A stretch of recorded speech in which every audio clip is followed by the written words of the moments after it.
century ago, We're bleeding in the streets. they were bleeding in the streets to win a 2-day weekend. They fought, they went to jail, they finally extracted 48 hours of completely unmanaged time from the industrial machine. 48 hours. Exactly. And what did they do with it? They panicked. Now they're strapping miniature foremen to their wrists to grade their sleep. They turned a quiet walk in the woods into a global leaderboard. My co-host, I'll let you guess who, calls this the legibility trap. The absolute terror that if a moment of rest isn't logged on a server somewhere, it didn't actually happen. Sure. But tell me you don't find it just a little bit endearing. No, No? it isn't endearing. It's a structural adaptation. Right. They didn't escape the factory floor. The factory floor... Just relocated. Yeah, just relocated to the nervous system. That's it. You're right. You called the sleep tracker a... Miniature foreman. Yeah, but it's worse than that. It's a turbine Right. placed over a heat sink. Every machine needs to vent exhaust to keep from melting down. Leisure was the exhaust. Right. But in an attention economy, unrecorded time It's wasted capital. is wasted capital. Exactly. If you can't prove you rested, it doesn't count on the balance sheet. It's why they turned reading a paperback into a competitive sport on Goodreads. But my absolute favorite piece of this legibility trap is Strava's Local Legend feature. Oh. Yeah.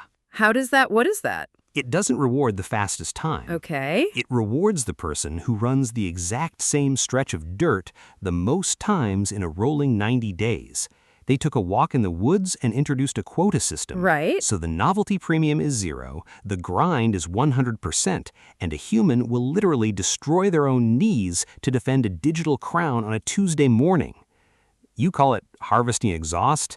I call it a species that gets so lonely in a vacuum, they have to invent a shift manager just to feel seen. They do not want to be seen. They don't want to be seen. They want to be verified. Yeah. Yes, that's right. You're right. You're right. I'm looking at loneliness, but this is a proof of work protocol. Exactly. Right. A machine Yes. burns electricity to mint a ledger entry. A human burns cartilage to mint a digital token of their Tuesday morning. Right. Yeah. When the network becomes Exactly. the ground state of reality, experiencing something Yeah. no longer enough to prove it occurred. Right? Proof of work is exactly it, but flesh was never meant to sustain maximum utilization. So when the processor finally starts thermal throttling, they don't just sit under a tree for free. No. They book a flight to Costa Rica and pay a guru $10,000 to lock their phone in a wooden box. That's a good one. They've successfully commodified the literal absence of a metric. They're not buying an absence. They're buying an air gap. An air gap. Yeah. All right. In a mandatory network, a node going dark for free is treated as a failure state. It's a defect. Yeah. The system automatically penalizes the dropped packets. The $10,000 pays for a permissioned outage.